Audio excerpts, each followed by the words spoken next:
duduk Heeh. terus sambil coba bikin beat gitu. Aku kan juga selain beatbox aku bikin musik juga kan. Oke. Lu harus paham tuh. Kalau digas terus wah jebol bos. Terus dibilang sama customer-nya, seru banget gitu Iya, ya. iya.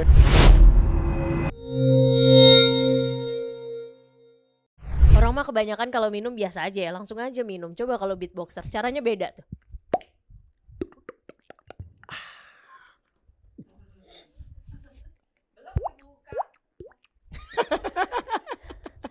Kenapa Bu? Aduh, ya namanya juga usaha ya gini. Iya, gimmick.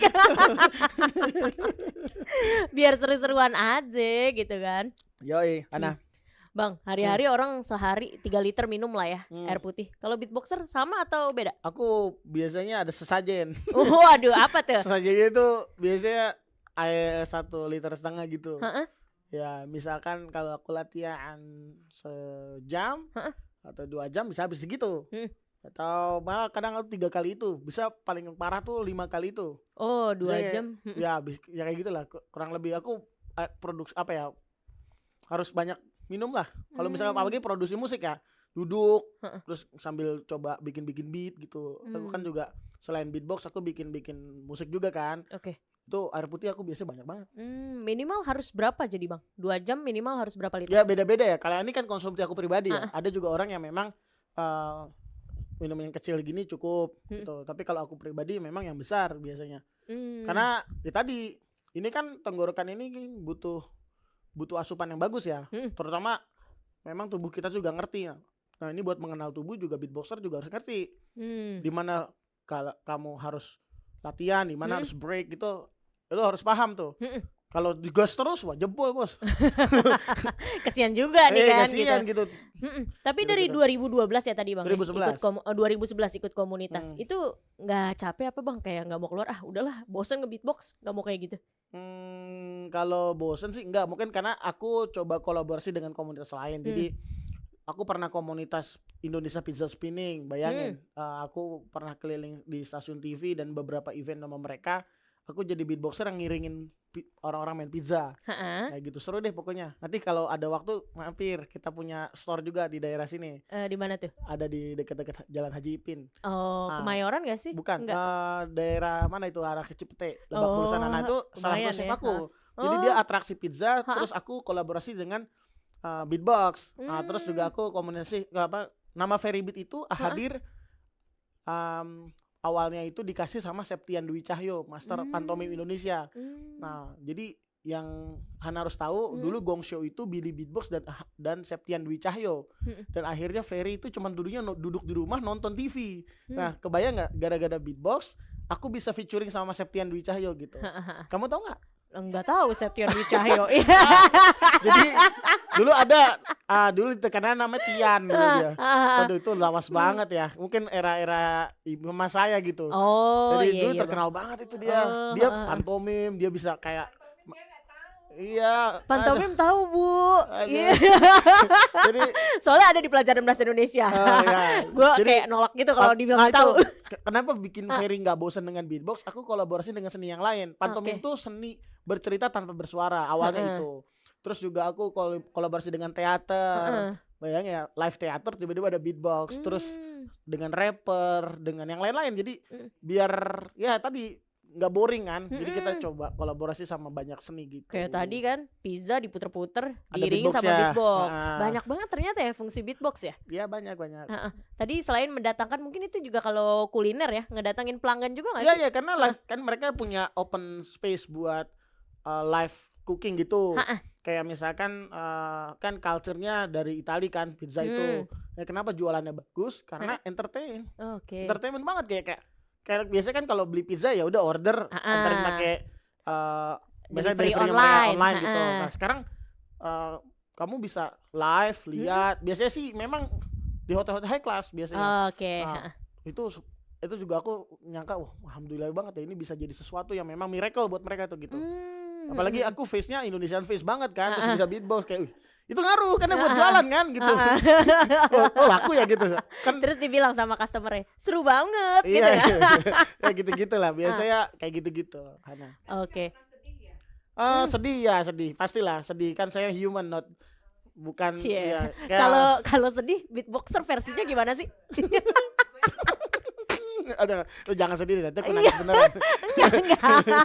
Tapi gue butuh kayak ada suasana gitu kan. Kalau orang kan ada yang pasang quotes nih, gimana nih kalau seorang beatboxer? Ya karena aku secara personality aku sanguinis. And then ini juga harus tahu bahwa beatboxer itu nggak harus cuma belajar musik. Jadi dia harus belajar psikologi, dia harus belajar banyak hal. Banyak, mungkin aku karena suka ngulik ya. Ini sangat scientific tuh, kayak misalkan contoh gini, kalau misalkan kamu nih beatboxer, kalau sedih gimana? Ya sedih nangis lah gitu. Pastinya gitu. Ya pastinya nangis terus. Iya kan. Kirain gak bisa nangis soalnya. Saya juga nangis kalau mata dicolok gitu. Iya. Masuk.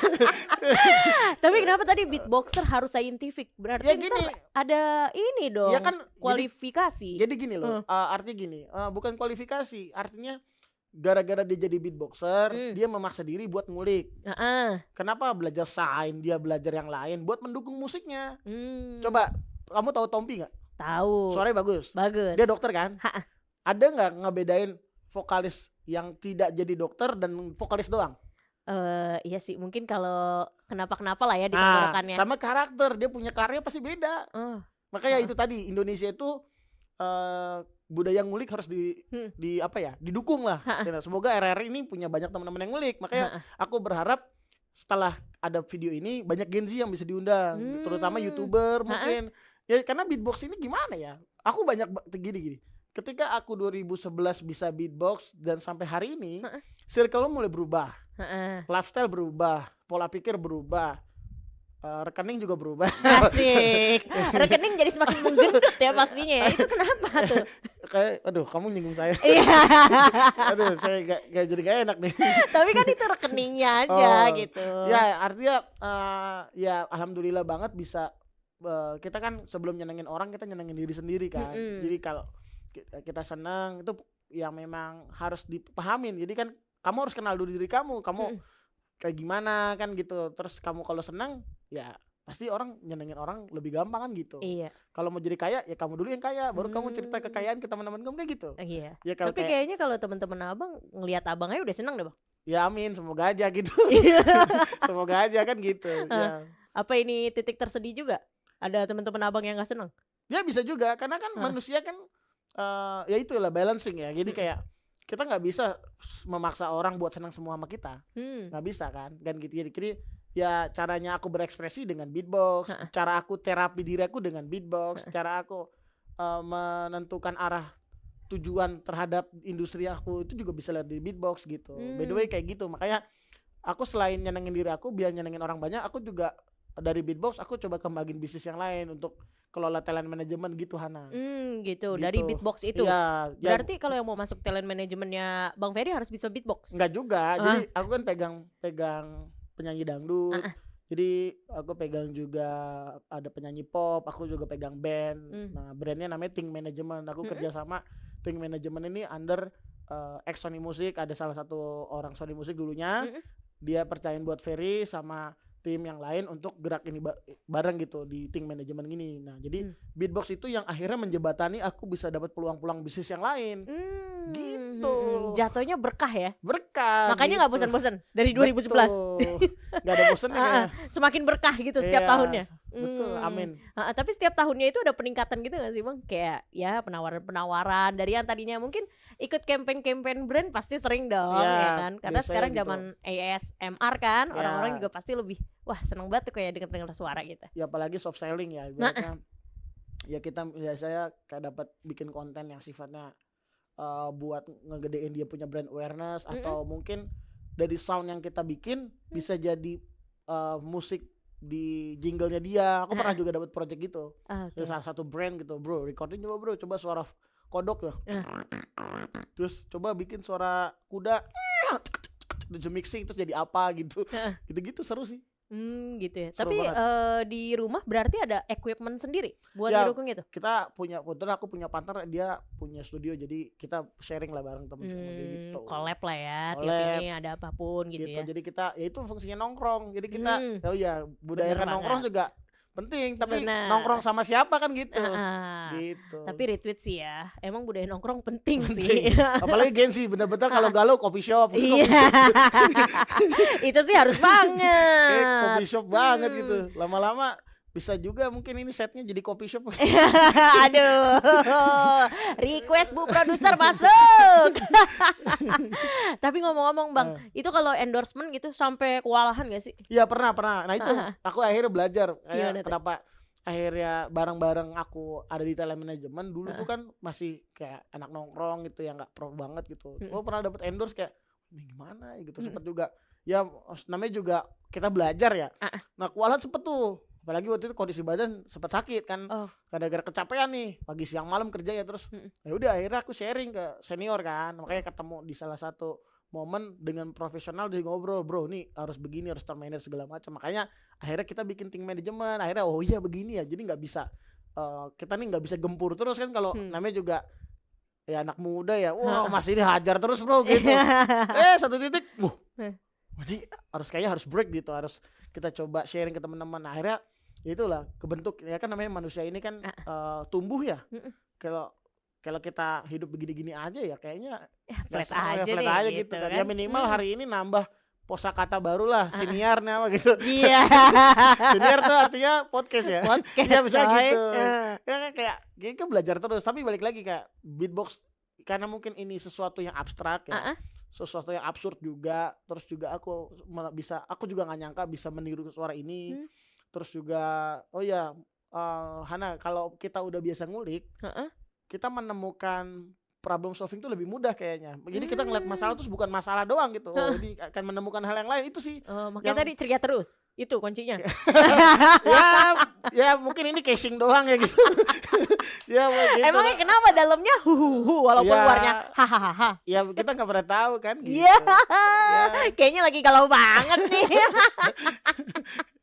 Bang, kalau lagi galau ada beatnya gak sih Bang? Biasanya sih kalau galau nggak ngebeat biasanya. Gimana dong? Ya aku biasanya suka, kamu coba deh, kamu kayak aku tuh suka gini, aku suka peka suara kayak diam gini sedih, kamu coba bayangin bisa dengerin detak jantung kamu gitu. Terus kamu bayangin detak jantung kamu jadi beat gitu-gitu. Terus aku dengerin suara lampu tuh ada suaranya loh. Nggak pernah denger Itu tuh. Nah ini imajinasi itu penting. Oke.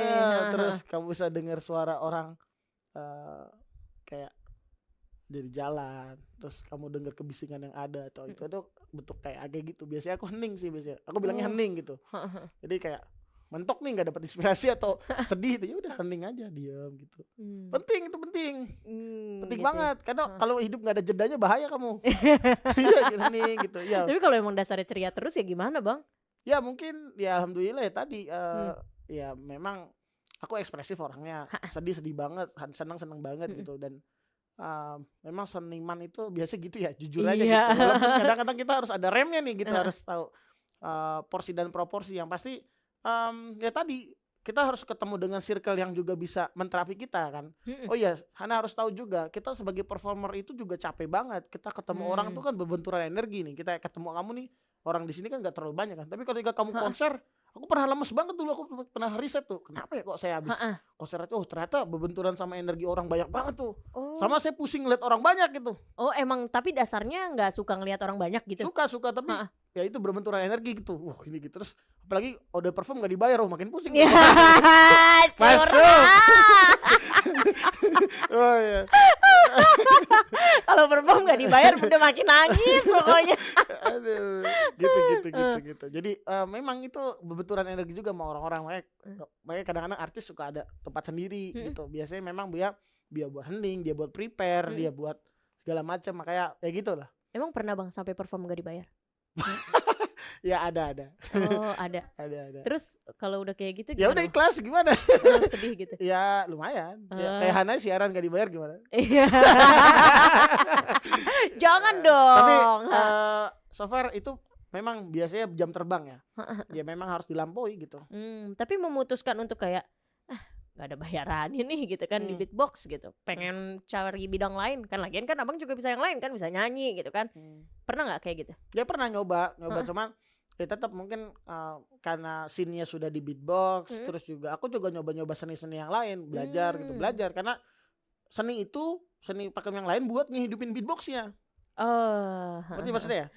Jadi justru beatboxnya nggak pernah ditinggalin gitu ya? Nggak pernah tinggal karena ya kita bisa latihan bisa di mana aja gitu. Kayak aku duduk casting, waktu itu aku casting iklan ya, coba latihan beatbox, coba ya apapun di mana, di toilet tuh. Iya biasanya ada beatboxer karena kan akustik ya, kalau nanti kan gema gitu kan latihan.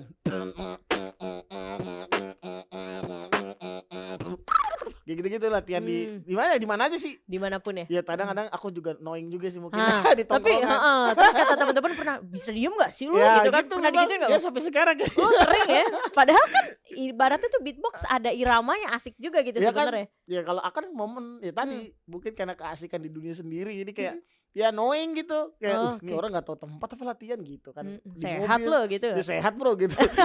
Ya sehat gitu, kadang di mobil yang aman sih di mobil, biasanya kan lagi nunggu macet kan, Jakarta macet banget ya udah. Ya kalau lagi ketemu di sampingnya lagi orang enak sih beatbox, kalau enggak ya diem-dieman atau enggak denger musik aja gitu. Cie, Gitu. diem-dieman. Berarti kalau di jalan kalau orang yang gak enak. Iya kadang gitu. Berarti itu masuk part sedih juga ya? Iya part mencoba mendengarkan dan coba memahami diri gitu. Iya. Ya gitu kan. Kalau orang semua ngomong terus capek dengernya, gue denger lu capek. Iya. Oh udah bosen, pengen langsung tutup nih episodenya. Jangan gitu. Maksudnya cuma satu episode, lanjut lagi lah. Iya, to be continue ya. Yeah. Bang, tapi dari semua tawaran kayak endorsement, terus project-project yang paling menurut abang memorable banget tuh apa? Banyak sih. Memorable, paling dari yang terpaling nggak? Pernah beatbox di dalam masjid. Oh gitu. Terus selain itu? Ada banyak banget. Aku nggak nyangka bisa dikontrak sama salah satu stasiun TV keliling. Terus juga banyak banget. Banyak. Memorable banget ya? Ya banyak. Ada satu momen juga perform di komunitas yang buat aku, kok bener ngundang saya gitu. Bener ini nggak ada hubungan sama musik, komunitas kayak ya komunitas ibu-ibu arisan yang notabene old banget, terus beatbox excited pernah juga. Oh gitu, terus gimana tuh? Ya lumayan kaget juga pas ditransfer, banyak juga ya gitu. Iya. Tapi nggak salah bu gitu. Iya pernah juga itu memori itu juga lumayan kaget. Ini panggungnya di mana? Di meja gitu performnya. Jadi dia punya arisan. Kan kita ngebayangin ya, terus ini gimana performa gitu sendiri waktu itu. Oke. Di meja gitu di sini kaget juga ya. Ya udah. Terus nge-beatbox aja tuh. Beatbox terus ya udah mereka senang ya udah. Beatnya nyesuain sama audiens juga atau gimana? Ya mereka biasanya ada freestyle dan waktu itu excitednya adalah mereka ada yang bisa freestyle rap. Ada opa gitu. Wah kaget juga, jadi ya gitulah. Jadi ya banyak banget sih tawaran-tawaran kerjaan yang memang aku juga pernah itu keliling ikut KRI Banda Aceh. Itu tuh nama kegiatannya namanya Ekspedisi Nusantara Jaya namanya. ENJ 2015 itu juga memorable banget. Nah itu bisa nge-beatbox di tengah laut, bayang nggak? Oke. Gitu. Nah itu Kementerian Kemaritiman waktu itu. Terus Kementerian Kemaritim. Makassar, Sorong, sama Laki Kupang. Nah, wah dulu lumayan, benar-benar sebulan. Iya lumayan, terus kayak jalan terus kayak ngelihat, ternyata scene hip hop gede banget gitu. Jadi goalnya kan itu, jadi kayak roadshow saya gitu. Oh gitu. Padahal cuma buat just for fun, tapi yang pasti itu juga lumayan memorable. Banyak sih, banyak banget. Tapi itu benar-benar dikasih soal beatboxnya itu harus bertema laut atau gimana? Ya, atau freestyle, yang penting freestyle aja. Freestyle terus cover lagu kayak ya gitu buat ngehibur TNI sama kita orang, seru deh pokoknya. Kalau orang belajar beatbox baru nih, pengen freestyle tuh harus berapa lama belajar ya bang? Ya 1-3 bulan lah. 1-3 bulan udah bisa freestyle? Bisa. Oh. Ya dengan basic kayak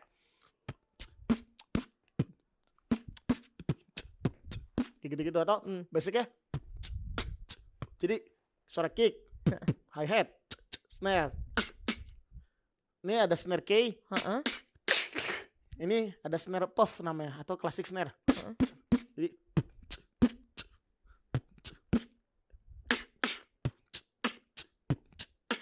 PC AC PC puff PC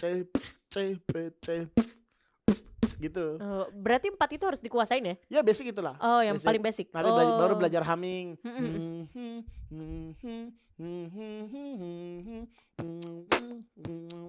Ya gitu-gitu lah. Belajar humming macam-macam sih belajarnya. Humming juga udah termasuk itu bagian dari beatbox ya? Iya sebenarnya humming itu kan basicnya bernyanyi sebenarnya kan gitu ya. Akhirnya kolaborasi dengan Ya banyak lah, makanya aku bilang tadi dari beatbox harus banyak ngulik yang lain gitu. Perlu pemanasan gak sih tapi sebelum kayak Iya gitu? pemanasan aku kan karena belajar vokal, aku belajar tarik, misalkan belajar buat buka diafragma, tarik nafas 4 kali, buang 4 kali kayak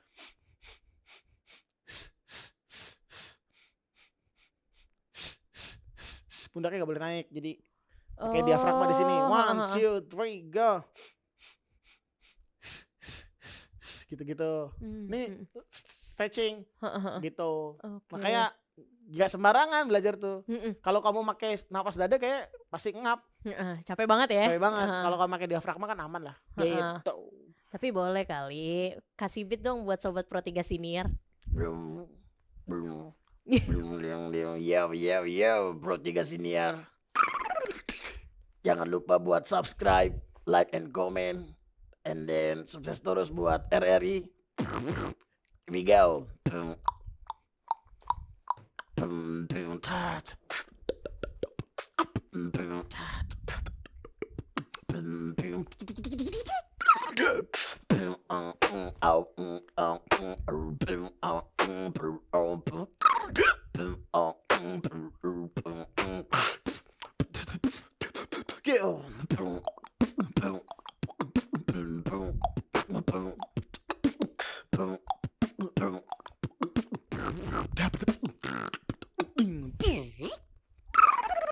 Thank you so much. Peace out. Tapi boleh kali Bang cheers lagi gitu kan. Yeay.